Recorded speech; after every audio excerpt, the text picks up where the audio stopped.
Welcome everyone to a new chess analysis video in my Road to Class A series.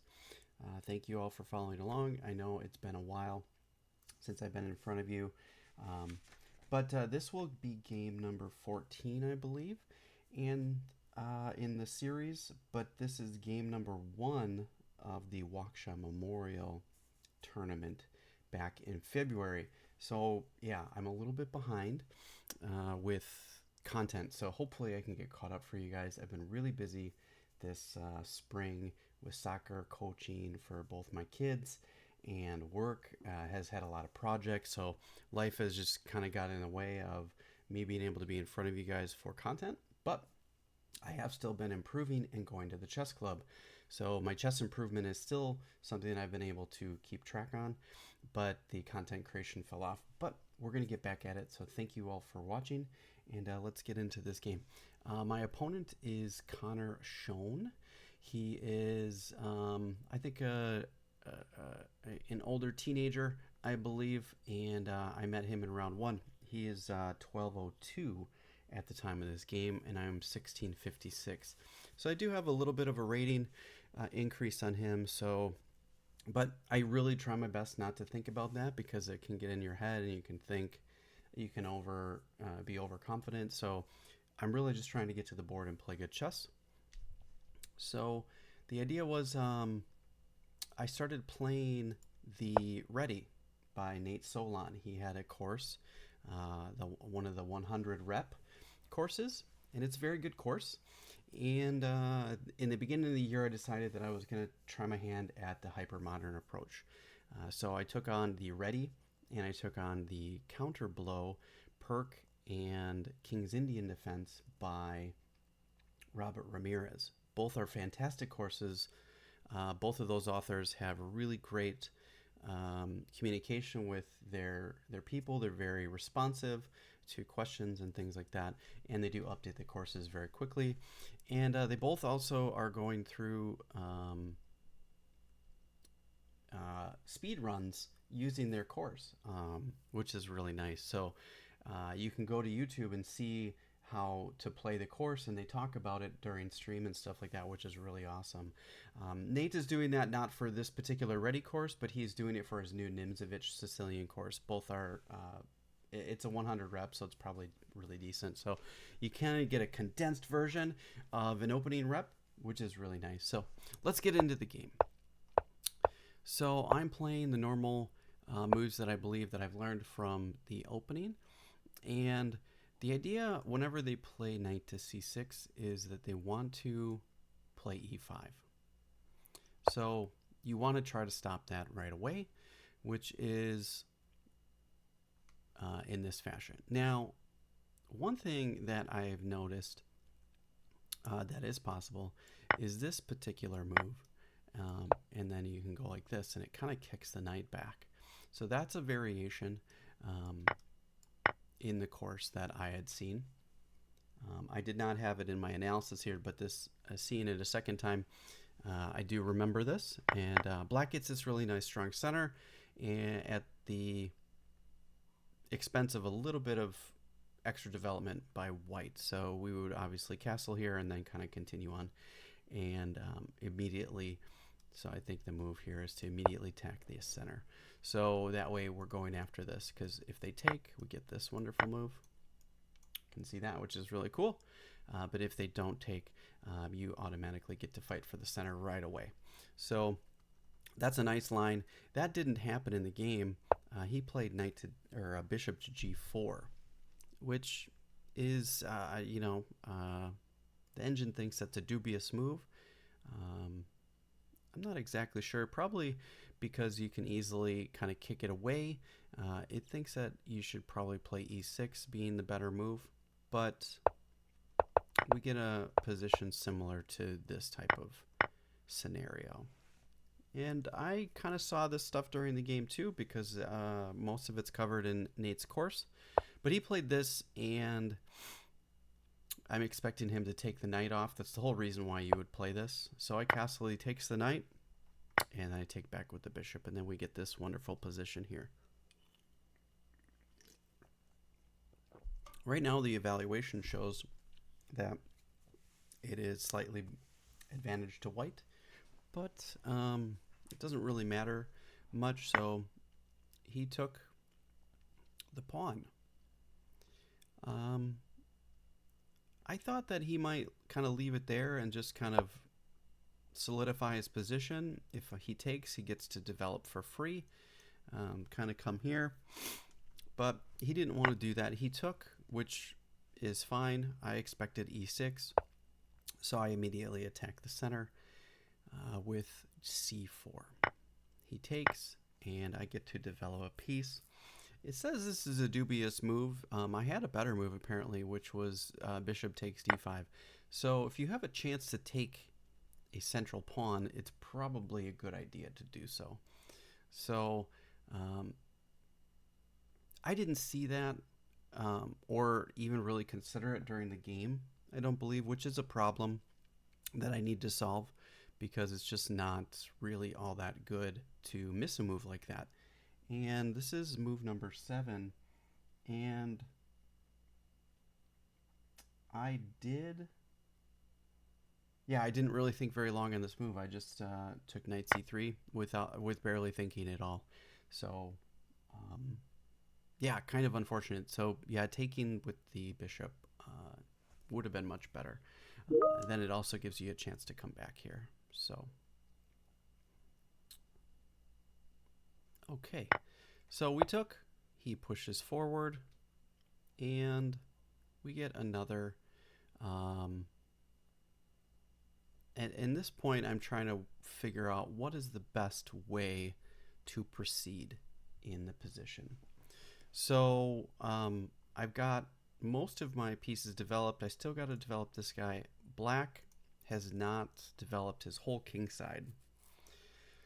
So the ideal thing would be to probably play bishop f4 and then queen b3 and kind of go from there. Or bishop b4 or bishop f4 and figure out where to put my queen next depending on how black responds.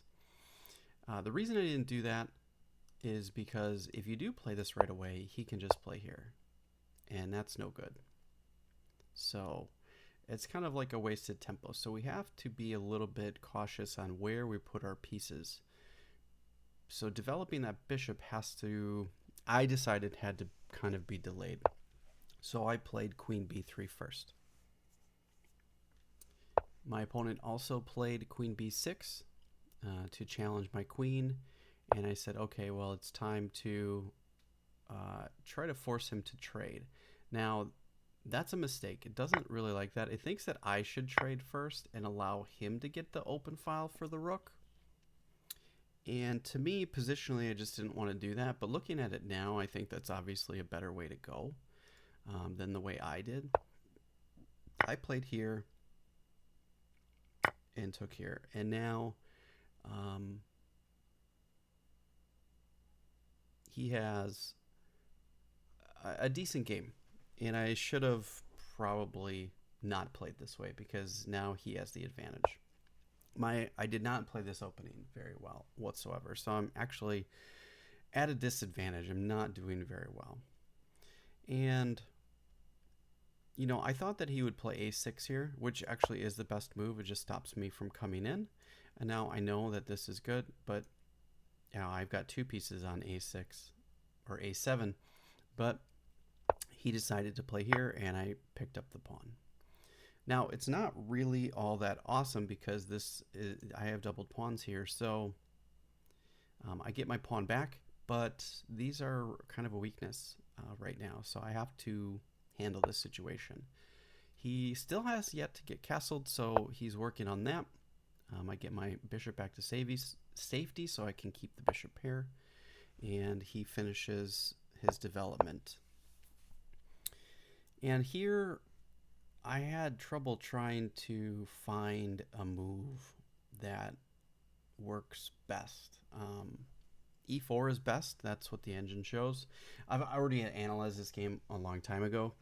I went through the analysis on my own, and then I looked at it with an engine. And I always suggest that you look at your games on your own and try to figure out better ways to improve. And then look at it with an engine if you have to. If you can refrain from using an engine, that's even better. But some of us, we just can't. I need to see the evaluation later. But I'm pretty good about waiting before I do that. So we're on move 14 right now, and I spent 7 minutes here trying to figure out a move. And I came up with e3, which is not a very good move. He still has to prove that it's not a good move, so it's not too bad, but I could have played better, which was e4 and attack the center. I didn't do that, so why e4 is better, I don't really actually 100% know, because to me that just looks like kind of dropping a pawn, but or giving up a central pawn. But the engine understands something much deeper than I do, so I chalk it up to that. Some of these things are just really, really tough to understand. So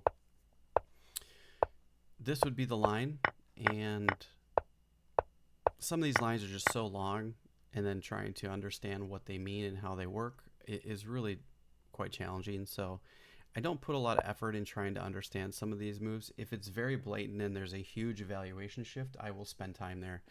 But in this instance, it's not a really big shift, and it's really tough to understand. So we're just going to go through the game here. And he took the bishop, or he attacked my bishop. I probably should have kept the bishop and brought it here. The engine doesn't mind my move at all. Or I should have come here and then came here. But, all right, so we take, and he takes, and my opponent here offered me a draw. And I thought, oh, that's really rather interesting. And I must have made some sort of face because he did question it at the end of the game. And because to me, I was like completely shocked that somebody would offer a draw in this particular position. Especially the way I evaluated it was that it was about even, so there was a lot to play for. In all reality, actually, black has an advantage right now, so which is really funny. So, but he's a teenage kid, I'm guessing. So maybe his coach is telling him to do this against higher rated players if it looks like there's not a lot to play for, offer a draw, or I'm not sure. To me, it was very surprising, and I definitely didn't hide my reaction to it at all, because I kind of made one of those Kasparov type faces. But let's kind of continue on here. I played rook to a4. I declined it almost immediately with barely even thinking about it, just because I want to play the game. I'm here to play chess, not kit draws against lower rated players. So if it's a lower rated player, the only time I'm going to take a draw is if I'm severely losing and I need to save the game from ultimate demise. So we played a few like non-committal moves, and I thought, okay, well, now I can kind of gain some positional advantage, and I felt like at this point I probably have a decent chance to win the game because I understand positional chess pretty well. And from here on, I made some pretty good moves. I'm just trying to trade some pieces, and here he made a mistake. At least what I thought it was a mistake, and I get a chance to get a pawn. And now he can get his pawn back, of course, with what I show here, so he can do this. But he can't really come in like this because this guy's on pre. And if you kind of don't deal with that, he's going to get that piece. So, all right, we didn't do that. He played rook c2. I attacked his rook, and he played rook e1, c1, sorry, and I played king g2, getting out of the way. So in here, at this point, he decided that he's going to block. Now, the best move was rook to d1 for him, challenging my bishop. And I think we would just go bishop to b5 and kind of go from there. My idea is to try to get a checkmate here because he's got a weak back rank. Now his knight is protecting the key squares, and he can come in and block, but he's got to be careful.